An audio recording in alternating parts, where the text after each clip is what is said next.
대학을 들어갈 때 우리가 커트라인이라는 게 있죠. 그래서 내신 성적과 그리고 또 수능 시험을 조합을 해가지고 점수를 다 매깁니다. 사람한테 등급을 매긴다는 게 무슨 축사에서 돼지고기 A급이다, 뭐 A 플러스급이다 이렇게 매기는 것도 아니고 사람한테 그런 급을 매긴다는 것 자체가 참 어떻게 보면 오만한 그런 행동이다 하는 생각도 좀 드는데요. 그래도 어쨌든 대학을 들어갈 때는 그 대학에서 우리 대학에 들어올 만한 자격과 그런 또 능력을 충분히 갖췄다 하는 것들을 다 검사를 해가지고 뽑지요. 여러분 뭐 회사를 들어갈 때도 마찬가지입니다. 예전에는 능력, 스펙 그리고 또 뭐 시험 성적 같은 것들을 보고 우리가 이제 대기업에서 사원들을 뽑았는데 그런데 어느 때부턴가 인사 시스템에서 그게 옳지 못하다는 생각을 했다는 거예요. 능력 좋은 사람들만 뽑아놨더니 이게 도저히 뭔가 시너지 효과가 나지를 않고 뭔가 좋은 인재들을 뽑지 못하게 되더라는 겁니다. 그래서 심층 면접이라는 것을 진행을 하기 시작했어요. 꽤 오래전서부터. 이 심층 면접은 정말 오랫동안 같이 어떤 조를 짜가지고 그 조 안에서 어떤 어려움이나 이런 과제를 줘서 그 과제를 어떻게 해결하는지를 가만히 다 지켜보고 있다가 점수를 매기는 그런 방식으로 이루어진다고 하는데요. 어떤 모기업의 면접 시험 문제입니다. 유명한 거라서 여러분이 이미 알고 계시는지도 모르고 여러분이 그 기업에 취업할 수 있는지 한번 보겠습니다. 어떤 한 남자가 2인승 그 스포츠카를 타고 운전을 하고 가고 있었습니다. 그런데 앞에 버스 정류장 앞에 2인승이니까 자리가 하나의 여유가 있겠죠. 버스 정류장 앞에 이제 막 출산을 임박하고 있는 산모 한 사람이 배가 아파가지고 빨리 병원을 가야 되는데 버스를 기다리고 있는 거예요. 그 옆에는 마침 의사 선생님이 옆에서 서 계시고요. 그리고 또 그 옆에는 내 평생 다시 놓치고 싶지 않은 나의 이상형 한 여인이 서 있더라는 것입니다. 자, 문제는 이것입니다. 누구를 태워주실 겁니까? 네, 그 산모가 급하니까 산모를 데리고 갈 수도 있겠고요. 또 이 산모를 치료하려면 병원이 비어 있는데 의사 선생님 꼭 가셔야겠죠. 의사 선생님을 모시고 갈 수도 있겠죠. 정답은 네, 지금 이면미 집사님 아시는 것 같은데 차키를 의사 선생님한테 주어서 산모와 함께 출발하도록 하고 나는 그녀 곁에 남는다. 이게 정답이랍니다. 자, 나는 합격이다. 문제를 알고 계시는 분은 아마 나는 불합격이다. 회사건 학교건 자격 조건을 정해놓고 그 커트라인을 넘어서야만 합격을 합니다. 하나님의 나라는 어떨까요? 어떤 자격에 의해서 어떤 커트라인에 의해서 여러분 하나님의 나라 천국에 들어갈 수 있을까요? 이에 관해서 이야기를 하려면 먼저 다윗에 관한 이야기부터 우리 한번 좀 살펴봤으면 좋겠습니다. 사무엘상 30장 23절에서 25절 두 구절을 우리 함께 읽어보겠습니다. 사무엘상 30장 23절 25절 같이 읽겠습니다. 시작.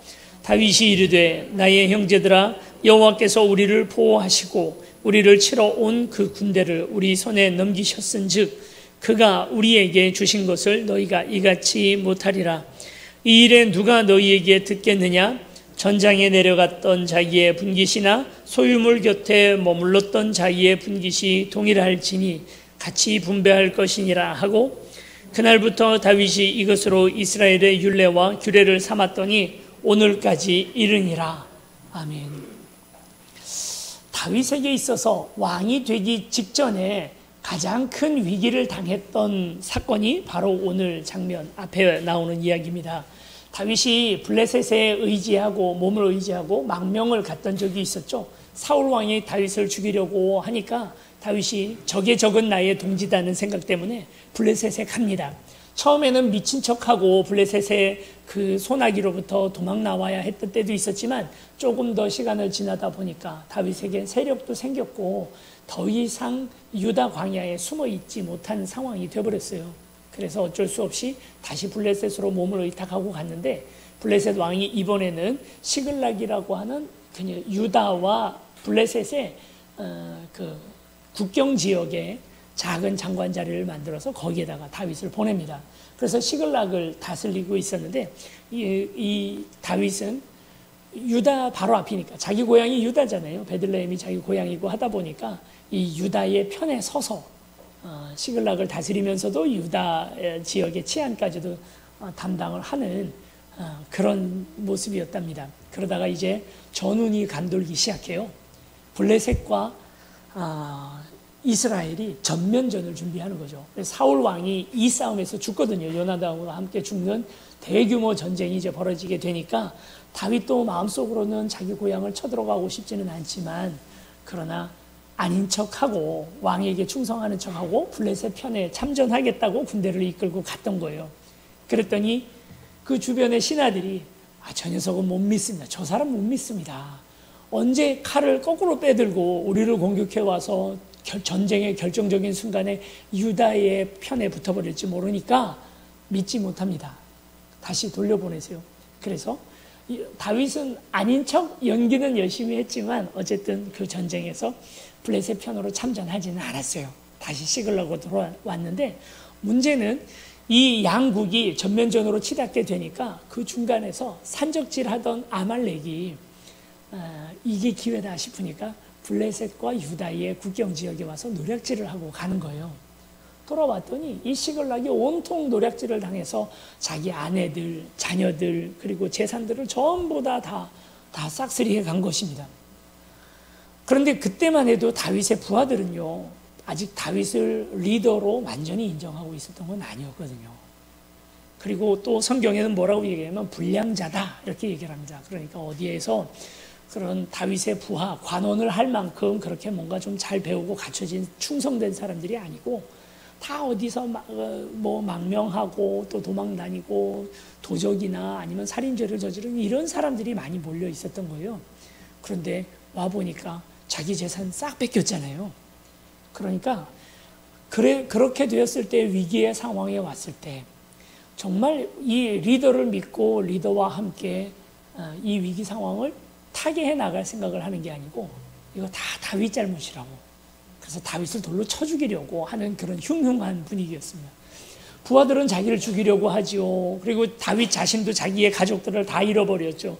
정말 큰 위기의 상황에 왔을 때 다윗이 성경에 뭐라고 얘기하냐면 여호와 하나님을 의지하여 용기를 다시 얻었다, 그렇게 얘기합니다.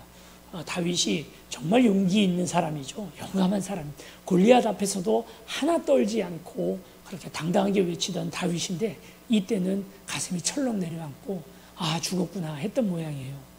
근데 그 순간 짧은 시간 동안에 하나님 앞에 기도하고 다시 용기를 얻습니다. 그리고 가서 침착하게 에봇을 가지고 와라.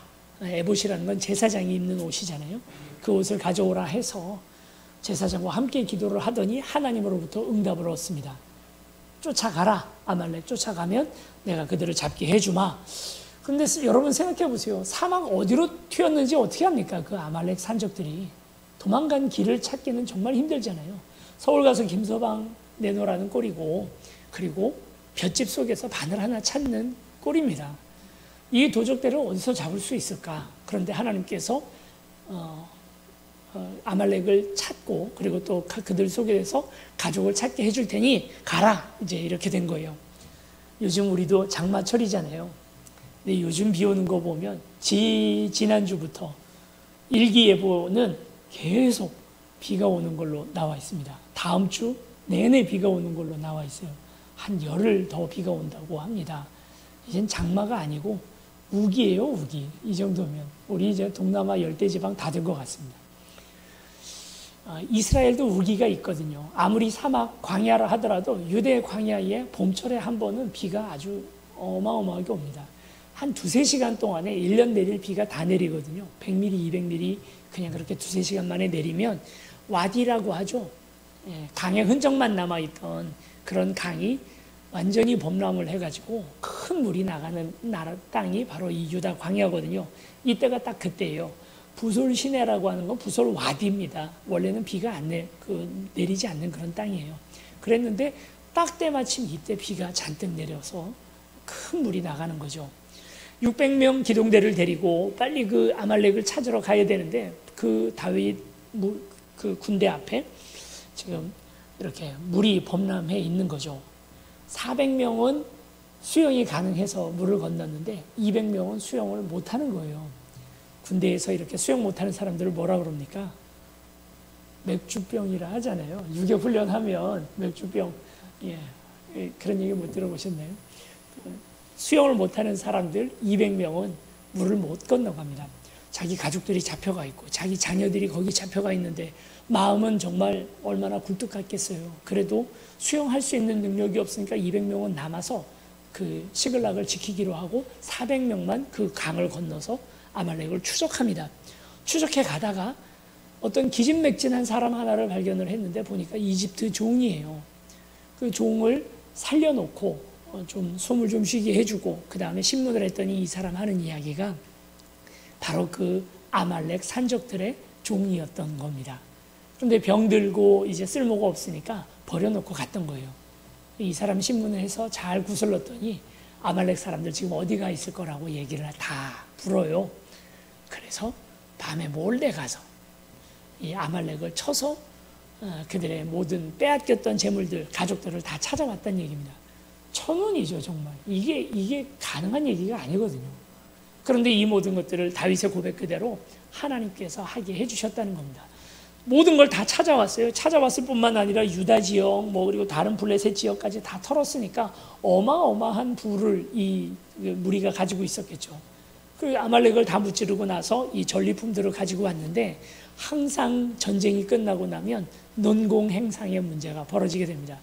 전쟁 승리하는 것까지는 좋았는데 이걸 어떻게 나눌 거냐 하는 문제죠. 당연히 400명은 뭐라고 생각하겠습니까? 전쟁은 우리가 했어. 200명은 못 갔잖아. 수고는 우리가 했으니 400분의 1로 나눠서 n분의 1로 나눠줘. 이게 이제 400명의 주장이고요. 다윗의 이야기는 조금 다릅니다. 오늘 우리가 좀 전에 읽었던 본문 22절 말씀을 우리 같이 읽어보겠습니다.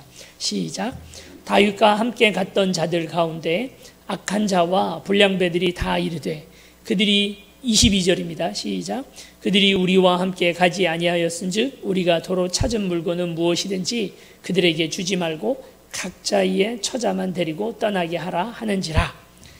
23절을 같이 읽겠습니다. 시작. 다윗이 이르되 나의 형제들아 여호와께서 우리를 보호하시고 우리를 치러 온 그 군대를 우리 손에 넘기셨은즉 그가 우리에게 주신 것을 너희가 이같이 못하리라. 다윗은 이상한 이야기를 합니다. 다윗이 하는 이야기는 뭐냐면 400명에게만 나눠줄 게 아니라 600명이 다 공평하게 나눠 가져야 된다는 겁니다. 공평한 건가요, 이게? 이게 공평한 건가요? 목숨을 걸고 강을 건넜어요.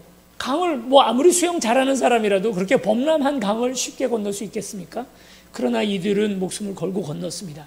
건넜을 뿐만 아니라 아무리 기습을 당한 적이라 할지라도 그 속에서 어떻게 운이 없으면 죽을 수도 있는데 목숨을 걸고 싸워서 결국 아말렉을 무찌른 것도 이 사람들이에요. 그런데 400명이 나눠받는 분깃이나 200명이 나눠받는 분깃이나 똑같이 하면 어떡합니까? 이거 불공평하지 않나요? 그런데 다윗의 생각은 다릅니다. 이렇게 공평하게 나누는 문제에 있어서 우리가 의견이 다른 그런 이데올로기를 가진 사람들이 있죠. 공산주의자들입니다. 공산주의자들은 일을 얼마나 많이 했느냐, 얼마나 좋은 아이디어와 공이 있느냐와는 상관없이 모든 사람들이 자기 필요에 따라서만큼 가져가야 된다라고 그렇게 생각합니다. 일면 어찌 보면 지금 다윗이 하는 주장. 그러니까 전쟁을 한 400명이나 전쟁 안 한 200명이나 똑같이 나눠줘야 된다는 주장과 비슷해 보이죠. 그러나 이건 전혀 다르죠. 공산주의자들은 어디까지나 무신론에 입각한 자기 이데올로기에 따라서 사람들이 공평히 나눠 가져야 된다라고 하는 그런 생각입니다. 인본주의적인 생각이고 이걸 가지고는 사실은 공평이라고 말할 수 없겠죠. 그러나 다윗의 이야기는 공산주의자와는 다르게 유신론에 입각하여 이렇게 나눠줘야 된다는 겁니다. 공산주의자들과는 그 처음 생각 자체가 전혀 달라요. 다윗은 뭐라고 생각을 하는 거냐면 하나님께서 이 모든 것들 싸움을 이기게 해주신 거다. 물을 건넌 것도, 싸움에서 승리를 한 것도, 그 아말렉 종을 만나게 된 것도 다 하나님 은혜 때문에 가능했던 거다. 이게 결정적 정보를 얻었기 때문에 우리가 이긴 거냐? 아니면 우리의 어떤 전술과 전략이 좋아서 그래서 다윗이 잘해서 이긴 거냐? 아니면 400명의 엄청난 용기를 칭찬해 줘야 될 거냐? 다 아니라는 거예요. 이건 어디까지나 하나님께서 이기게 하신 것이고 하나님의 전쟁이었다고 선언하는 것입니다. 그렇게 되면 내 힘도, 내 공로도, 내 수고도 아닌 전적으로 하나님의 은혜이므로, 그래서 이것은 공평히 우리가 다 같이 나눠 갖는 것이 맞다는 거죠. 그래서 이것이 25절 말씀에 보니까 그날부터 다윗이 이것으로 이스라엘의 율례와 규례를 삼았다, 이렇게 얘기합니다. 여러분, 이건 합리적으로 생각하면 다윗의 결정은 완전히 잘못된 결정입니다. 생각해 보세요. 일단 정치하는 사람이잖아요. 아직 부하들이 자기를 온전히 따르지도 않습니다. 400명 편을 들어야겠습니까? 200명 편을 들어야 되겠습니까? 다윗이 이렇게 결정함으로써 결국 마음을 얻은 사람이 200명일 것이고 나머지 400명이 다 이에 대하여 불만을 가졌을 텐데도 다윗은 사람 눈 생각해서는 이 결정 못하죠. 하나님 눈치만 보니까 이렇게 결정하게 되는 것입니다. 또 한편으로 생각해 보면 효율도 떨어지는 그런 방법이에요. 이렇게 하면 누가 나중에 열심히 싸우겠어요? 나도 뒤에서 지킬래? 나도 뒤에 있을래? 나도 후방 보내줘? 이렇게 되겠죠. 그런데도 다윗은 이 효율성의 문제에서도 그 논리적인 결정을 하지 않고 이렇게 결정을 합니다. 하나님 눈치만 보기 때문에 이렇게 하는 거예요. 이것이 다윗의 위대함입니다. 사울 왕과는 전혀 다르죠. 사울은 온통 부하들 눈치만 봅니다. 사람들 눈치만 봅니다. 그러다가 평소에는 하나님 잘 믿는 척하지만 결정적인 순간에는 사람들 눈치 보다가 결정적 실수들을 해서 왕의 자리에서 밀려났다면 다윗은 정반대입니다. 위기의 순간마다 하나님 눈치만 보는 사람이 바로 다윗이었다는 것입니다. 자, 이제 우리가 한번 좀 생각을 해봅시다. 능력만큼, 수고한 만큼 받는 것이 세상의 공평이고 정의라고 한다면 성경도 오늘 우리에게 그렇게 말할까요? 천국은 수고한 사람들, 더 수고한 사람들이 더 많이 가져가는 곳입니까? 저는 어느 기도원에서 어떤 기도원장님이 하시는 설교를 지금도 기억합니다. 전도 많이 한 사람은 예수님 옆집에 분양받고 산대요. 천국 가면. 전도 하나도 안 하고 교회만 겨우 한 달에 한 번씩 나와가지고 11조도 안 하고 이렇게 하신 분들은 예수님하고는 저 반대에 어디 변두리 가서 거기에서 전세 산답니다. 월세 산답니다. 죽어서도 월세 사는 그런 세상. 천국이 과연 그런 곳인가? 모든 것들이 이 땅에서 불공평의 그런 문제들이 있는 것처럼, 차등의 그런 원리들이 적용되는 것처럼 천국에서도 그런 차등의 원리가 적용되는 곳이 천국인가? 천국에서 오늘 우리가 상을 많이 받기 위해서 여러분 열심히 봉사하고 애쓰고 수고하고 이렇게 사십니까? 그에 대하여 예수님께서 우리에게 하시는 말씀이 무엇인지, 어떤 말씀을 오늘 우리에게 전해주시는지를 우리가 같이 보기를 원합니다. 에베소서 2장 8절에서 9절 말씀을 우리 함께 읽겠습니다. 에베소서 2장 8절에서 9절입니다. 같이 읽겠습니다. 시작. 너희는 그 은혜에 의하여 믿음으로 말미암아 구원을 받았으니 이것은 너희에게서 난 것이 아니요 하나님의 선물이라. 행위에서 난 것이 아니니 이는 누구든지 자랑하지 못하게 함이라. 아멘. 우리에게 주시는 하나님의 구원이라는 것은 오늘 우리에게 주시는 하나님의 선물입니다. 선물은 우리가 값으로 쳐서 사는 것이 아니죠. 그건 선물이 아니라 거래라 말하는 것 아니겠습니까? 하나님께서 우리에게 거저 주시는 것이죠. 여러분 생각해 보십시오. 죄는 안에서 발생해서 밖으로 나가는 것이 바로 죄입니다. 그렇죠? 내 안에서 발생하는 것입니다. 예수님께서 한 번은 제자들이 기도하지 않고 또 씻지 않은 손으로 밥을 먹는 것을 보고 바리새인들이 이것에 대하여 비판하는 장면을 봅니다. 그리고 그 바리새인들에게 하셨던 말씀이 바로 이것입니다. 우리의 악한 것은, 모든 악한 것은 안에서 만들어져서 밖으로 나가는 것이지 밖에 있는 것이 안으로 들어가서 우리 악해지는 게 아니라는 거예요. 뭘 먹느냐 때문에 내가 더러워지는 게 아닙니다. 우리 자꾸 착각하는 것이 누군가 다른 사람의 악영향 때문에 내가 죄를 저지른다고 자꾸 그 생각을 해요. 그런데 사실은 아닙니다. 내 속에 있는 죄가 이미 있었고요. 밖에 있는 여러 가지 유혹들은 이 죄를 끌어냈을 뿐이에요. 아담과 하와의 그 선악과 이야기를 한번 살펴보십시오. 뭐라고 얘기합니까? 뱀이 와서 하와를 꼬이잖아요. 뱀이 와서 하와를 꼬여서 하와가 선악과를 따먹은 겁니까? 이미 그 속에 선악과 따먹겠다는 욕심이 도사리고 있었나요? 아담과 하와의 주장은 그거였어요. 뱀 때문에 내가 먹었다고. 아담은 더 기가 막힙니다. 아담 뭐라 그럽니까?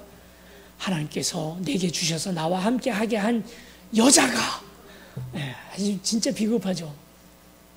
그 여자가 나를 꿰물어 내가 먹었나이다 이렇게 말해요. 그랬더니 하와한테 또 물어봅니다. 하나님께서 아마 버럭하고 싶으셨는데 하나님이 한번 참으셨겠죠. 그래 하와한테 물어봅니다. 너는 왜 따먹었냐? 그랬더니 하와가 뭐라 그러니까 저 뱀이 나를 꿰물어 내가 먹었나이다. 근데 그건 아담과 하와의 주장일 뿐이지 하나님의 진짜 생각은 뭡니까? 아담과 하와 안에 이미 선악과를 따먹을 마음이, 죄가 이 안에서부터 발생하고 있었던 거예요. 누구 영향 때문에 내가 죄를 저지릅니까? 내 자녀가 나쁜 짓 하고 다니는 게 친구 잘못 만나서 그럴까요? 그 친구네 엄마한테 물어보세요. 우리 애 때문에 그 아이가 영향받는다고 그렇게 생각하지. 내가 하나님 앞에 신앙생활 똑바로 못하는 게 교회 때문일까요? 목사 때문일까요? 아니면 내 주변에 있는 우리 구역원들 때문일까요? 내 안에 죄가 발생하는 거예요. 내 속에 죄의 근원은 있습니다. 다만 주변 환경이 그걸 끌어내도록 환경을 만들어주고 유혹할 뿐이죠. 죄는 안에서, 이 안에서 발생합니다. 그래서 밖으로 나갑니다. 그러면 안에서 발생하는 죄의 문제는 어디서 해결할 수 있을까요? 이 안에서 발생했으니 이 안에서 해결할 수 있을까요? 그게 그렇지가 않습니다. 안에서 발생한 죄이기 때문에 이제 이걸 해결할 수 있는 거룩이라는 것도 밖에서만이 이 안에 있는 것을 구원하는 것이 가능합니다. 우리나라 통일신라 시대 때 원효 대사가 이 인도로 유학을 가고 있는 중이었습니다. 불교를 더 잘 배우기 위해서 유학을 가다가 자기 친구와 함께 늦은 밤 비를 만나서 어쩔 수 없이 동굴에 들어갔는데 빛도 없죠. 목은 마르죠. 그래서 옆에 있는 바가지에 있는 물을 한 잔 마셨다는 겁니다. 너무나 시원하고 평생에 이토록 맛있는 물을 마셔본 적이 없었다는 거죠. 다음날 잘 자고 일어나서 앉아봤더니 글쎄 그 바가지는 해골 바가지였고 그는 지금 무덤 동굴에 누워 있었다는 것입니다. 친구는 그 해골 바가지 물을 마셨다는 것 이유로 토하고 난리가 났는데 원효대사는 그 바가지 물을 한 잔 더 마시면서 일체 유심조라는 말을 했다는 거예요. 그리고 유학을 가는 것을 중단하고 이렇게 말했다는 것입니다. 모든 것이 마음에 달렸으니 내가 굳이 인도까지 가지 않아도 이곳에서 득도하게 되겠다. 일체 유심조, 모든 것들이 마음에 달렸다. 마음 먹기에 따라서 앞에 있는 산도요, 평지로, 내가 평지다 생각하면 평지가 되는 거예요. 앞에 바다가 있어도요, 저 바다, 내 마음 먹기에 따라서 바다 아니고 저건 그냥 육지다 하면 육지가 될 수 있다는 것입니다. 그러고도 천년이 지나서 우리 대한민국의 성철 스님이라고 하는 위대한 또 스님이 한 분 탄생을 하죠. 이분이 뭐라고 말합니까? 원효대사는 산 아니야. 마음먹기에 따라서 산 아니야. 들이야. 물 아니야. 저거 육지야. 라고 했던 것을 성철 스님이 뒤집습니다. 산은 산이요. 물은 물이다. 이게 무슨 말이냐면 부처님과 그리고 또 우리 원효대사가 마음먹기에 따라서 산은 산도 아니고 물은 물이 아니라고 했던 것을 다시 뒤집은 거예요. 어떻게 산이 산이 아니냐. 물이 어떻게 물이 아니냐. 산은 산이고 물은 물이다. 그렇게 해야 현실을 인정해야 고난 고난이라고 해야 하고 아픔은 아픔이라 얘기를 해야 그 다음부터 치유가 가능하지 않느냐 그 말씀이에요. 현실을 그렇게 부인하던 마음의 모든 것들이 달렸다라고 얘기하던 불교가 성철 스님을 만나서 현실을 인정하기 시작을 하는 거죠. 그래서 성철 스님이 마지막으로 유언하셨던 게 뭡니까? 나는 지옥으로 내려간다. 나는 지옥으로 내려간다. 죄의 문제를 결코 마음을 다스림으로는 해결하지 못하셨던 거죠. 내 마음 먹기에 따라서 죄가 아닌 게 됩니까? 나의 죄에 된 나의 정체성이 내가 마음만 잘 먹으면 그걸로 없어집니까? 내 속의 문제로 이것만 바라봐가지고는 결코 아무 문제도 해결되지 않는 거예요. 중학교 때, 고등학교 때 수학 선생님들이 저희에게 했던 거짓말이 있습니다. 수학 선생님들 뭐라고 얘기를 하시냐면 문제 안에 답이 있다. 그러니 답안지 쳐다보지 말고 문제만 열심히 쳐다보다 보면 답이 나온다. 제가 해봤습니다. 도저히 해결이 안 되는 정말 어려운 문제를 2시간 내내 답안지 안 보고 끙끙거렸습니다. 답이 나오더라고요. 오답이 나오더라고요. 문제 안에 답이 없습니다. 산은 산이에요. 내가 우리 기독교의 복음을 하나님께서 오늘 우리와 함께 하신다는 것이 마치 내 앞에 있는 그 산적해 있는 문제들이, 내 앞에 있는 고난들이 없는 걸로 여겨라. 다 긍정적인 마인드를 가져라. 긍정의 힘, 어느 목사님, 미국의 어느 목사님 얘기하신 것처럼 긍정의 힘으로 그런 거 다 없다고 여겨라. 여러분, 그런 뜻이 결코 아닙니다. 하나님께서 오늘 우리에게 하시는 이야기는 무엇입니까? 산은 산이고요. 물은 물인데요. 고난은 고난이고 아픔은 아픔인데요. 우리에게 뭘 보라는 것입니까? 그 고난보다 크신 하나님을 보라는 거지. 고난 없다고 자기 최면에 빠지라는 얘기가 전혀 아니에요. 내 죄의 문제, 이제 죄 없다고 여겨라. 그 모든 양심의 가책으로부터 자유해져라라는 말이 아니라 여전히 죄의 문제는 내게 남아 있습니다. 오호라 나는 공고한 자로다. 누가 나를 이 사망의 몸에서 건져내랴? 그것이 바울의 탄식이 아닙니까? 그런데 그럼에도 불구하고 우리를 구원해 주시는 하나님의 은혜가 있기 때문에 우리가 구원을 얻는다는 거죠. 마음에서는 문제가 해결되지 않아요. 득도하고 명상하고 내가 아무리 내 마음을 다스리려 해도 이 죄의 문제에서부터 나는 구원을 받을 수가 없습니다. 그런데 무슨 일이 벌어집니까? 내 마음속에서가 아니라 내 마음의 밖에서부터 하나님의 구원의 손길이 오늘 우리에게 임했다는 것입니다. 이 구원은 전적으로 외부적인 요인에 의한 구원이에요. 이 얘기는 무슨 말이냐면 내가 자격 조건이 돼서, 내가 착해서, 예뻐서, 능력이 있어서, 돈이 많아서, 내가 신앙생활을 열심히 해서 11조를 잘 해서 그래서 구원을 얻게 되는 것이 아니고, 결코 아니고, 하나님이 그저 나를 사랑해 주셔서, 나를 구원해 주셔서 내가 구원을 얻는다는 것입니다. 그러니 이것을 뭐라고 얘기합니까? 선물이라고 이야기를 하는 거죠. 이걸 우리가 신앙 용어로 은혜라고 말합니다. 내 힘이 아닌 하나님의 능력으로. 성경을 많이 읽은 사람, 3번 이상 읽어야 그게 커트라인이 아니고요.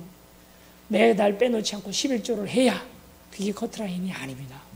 주일 성수를 매주 하는 사람이라는 커트라인도 없습니다. 마치 400명이냐 200명이냐 수고하고 애썼던 400명은 구원을 받는 사람이고 강을 건너지 못했던 200명은 못 얻는 사람이다라는 그런 도식이 하나님 나라 안에는 없는 거죠.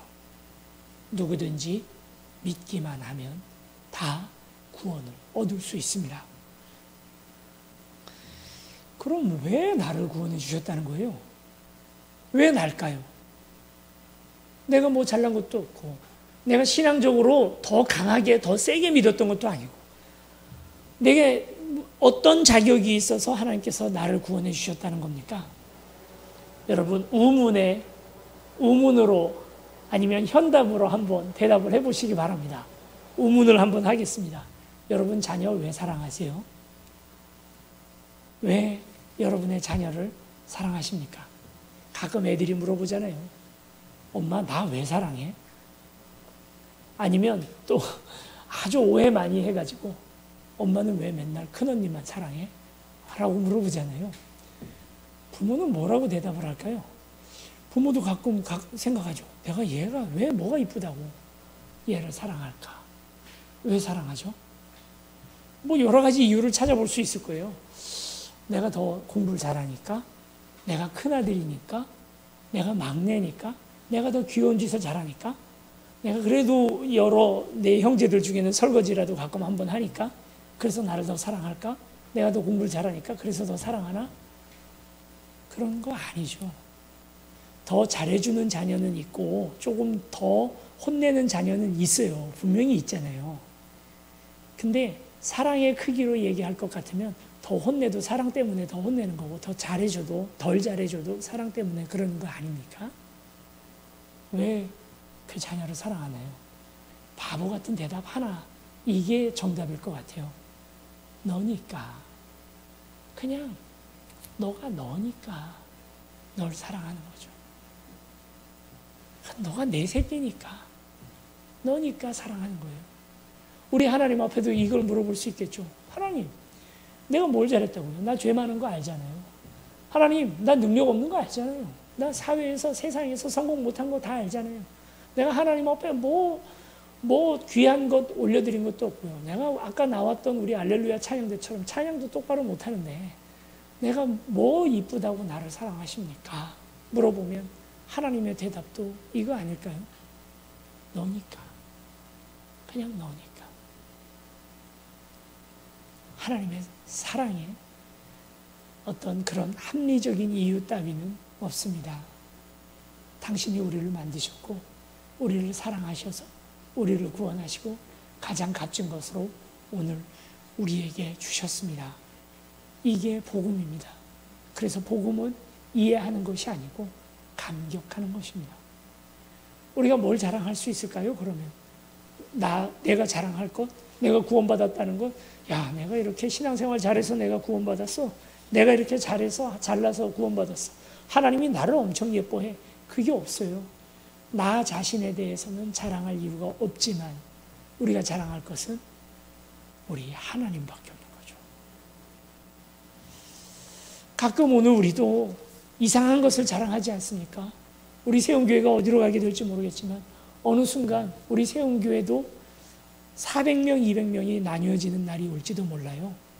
누가 400명이 됩니까? 처음부터 교회를 개척했던 사람들, 목사, 장로, 또 어느 성도가 400명의 자리에 들어가서 오늘 내가 수고했다라고 말하는 날이 올 수도 있지 않겠습니까?